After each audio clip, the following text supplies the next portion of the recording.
Mr. President, this presentation I'm making today is under the name Code Red because the education sector is indeed in a state of emergency. Yes.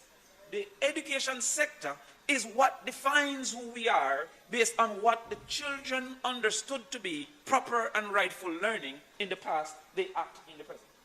If we do not understand the nexus between a state of the nation as is and the state of education, then I'm going to seek to take this effort to teach what is that nexus as we move forward. The first phrase of the education sector plan, Mr. President, states that Jamaica's Vision 2030 education sector plan, every child can learn and every child must learn.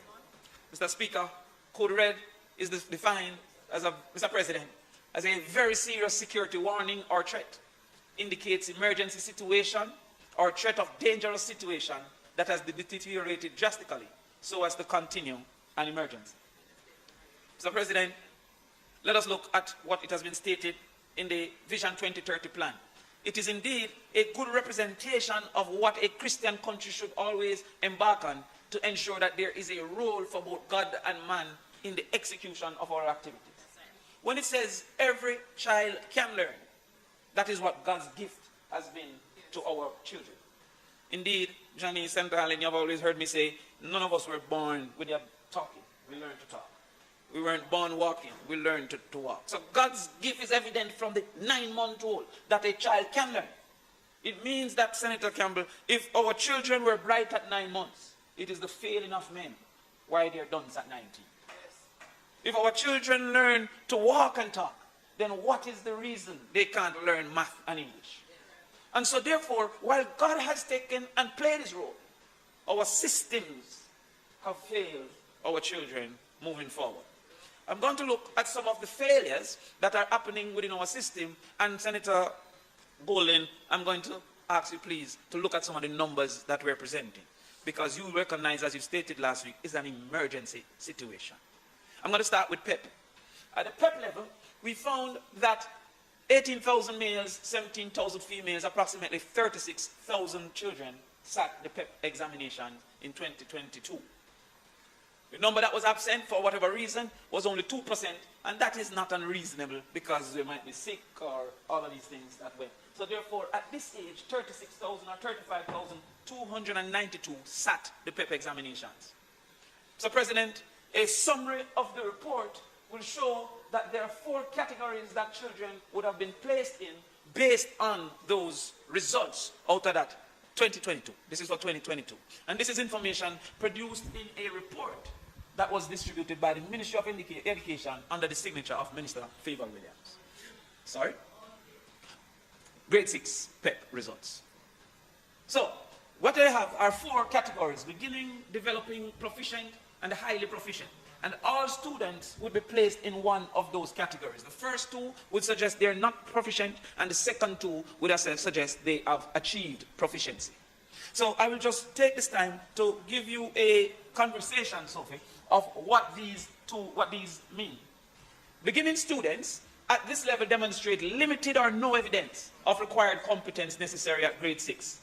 As specified in the National Standards Curriculum, these students will need intensive ongoing academic support in grade 7. Developing students at this level demonstrates partial evidence of required competence necessary for grade 6 level. As specified in the National Standards Curriculum, these students will need targeted academic support in grade 7. So therefore, those 2, both the beginning, if you may go back, Sophie, the beginning and the developing are not at the level that they are able to be left without additional support, Senator Samunda. The other 2 are now the ones who have gained the proficiency. And here it says students at this level demonstrate adequate evidence of the required competence necessary for at grade 6, as specified under the National Standards Curriculum.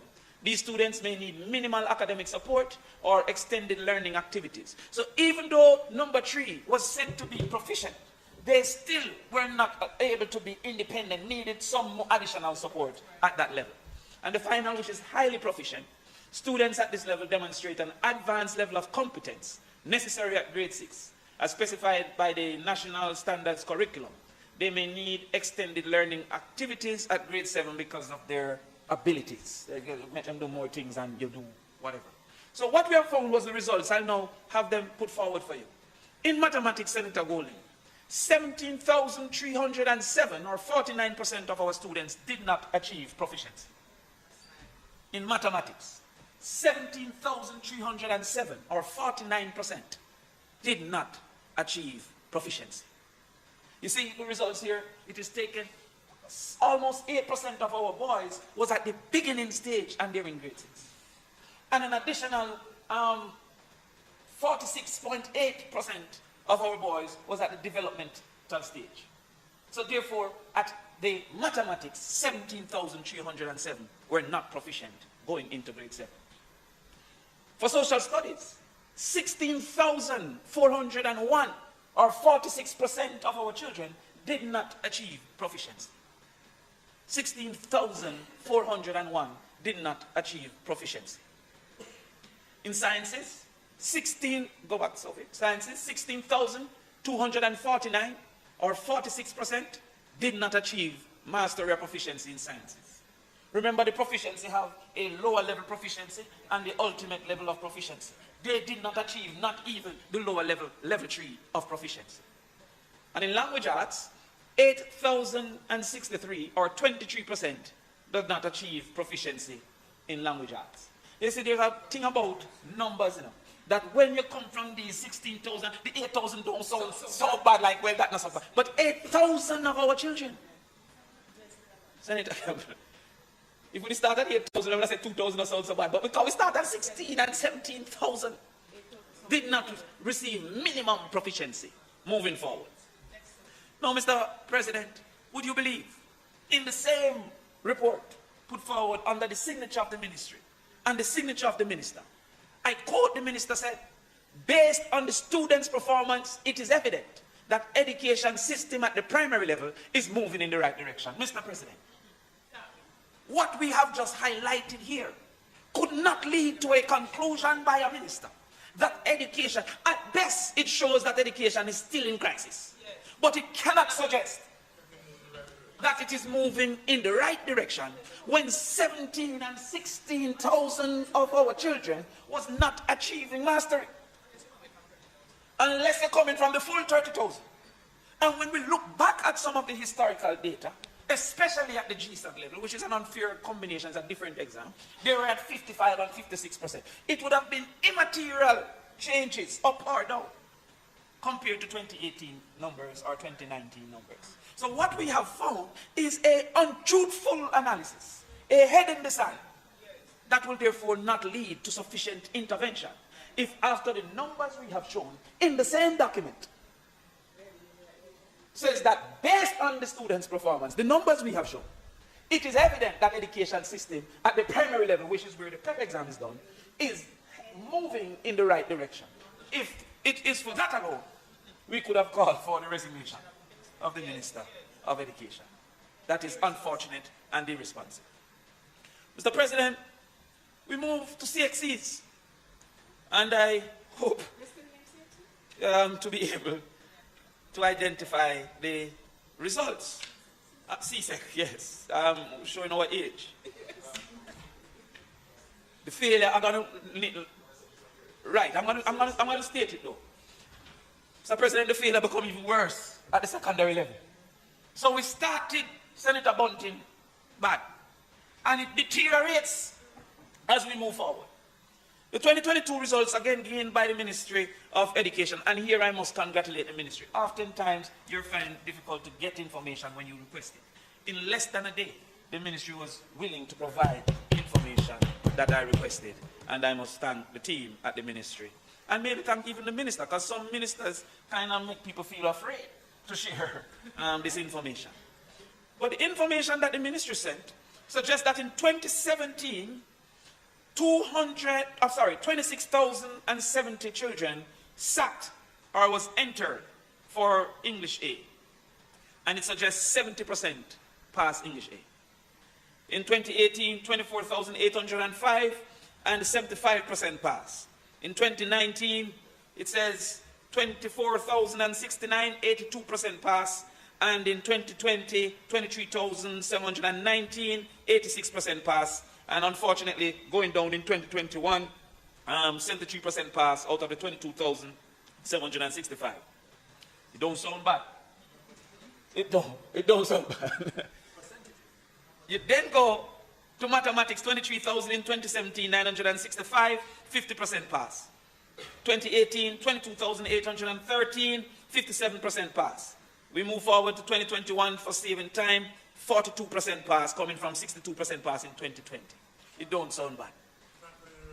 But Senator Golding, I have had opportunities to be in schools. I was a teacher in school before, and I volunteer to teach in different schools.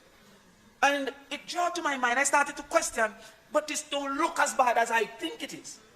Because if you look at English, which we are saying is a second language, 82% pass in 2019, no sound bad. But I remember having gone to an inner city school, and I asked the principal, give me all your maths children, I will give them a few hours. And only 28 children showed up. So I then sent back to the ministry to say, okay, you send me how many sat the exam, send me how much was enrolled in school. When you check how much was enrolled in school, Senator Fraser Bates, you see a very different situation. Well, COVID would have been 2020, so the performance in 2019 and 2018 would not have been. So maybe the ministry could say 2021 would have been COVID impacted, because 2021 was very poor. You understand? So we would have said maybe have a point with that one. But let us look at how many people were enrolled. In 2017, 39,178 children were enrolled. Only 26,000 was allowed to sit. 13,000 was not allowed to sit. A third of the cohort. Well, allowed might be an improper term. I don't know if they wanted to sit. I know they did not sit. 13,000, a third. In 2018, 36,260 students were enrolled. 24,805 entered that exam. 12,000. A third was not entered in this examination. I come to 2020 for the sake of time.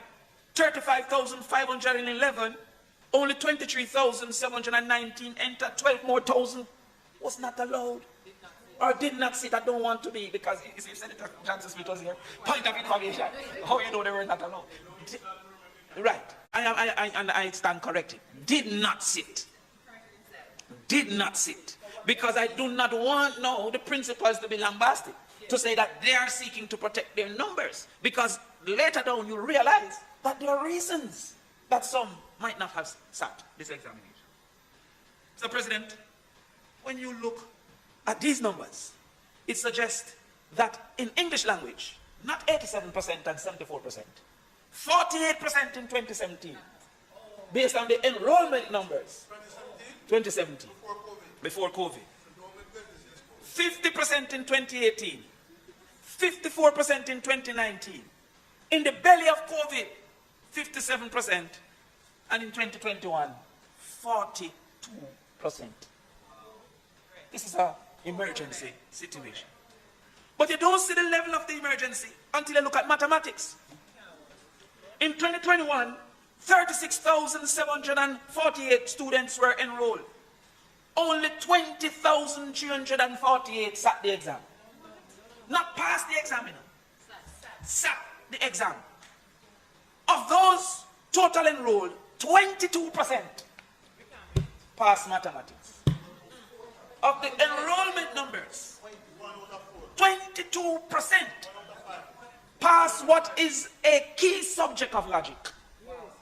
No wonder our children are incapable to reason. 2021.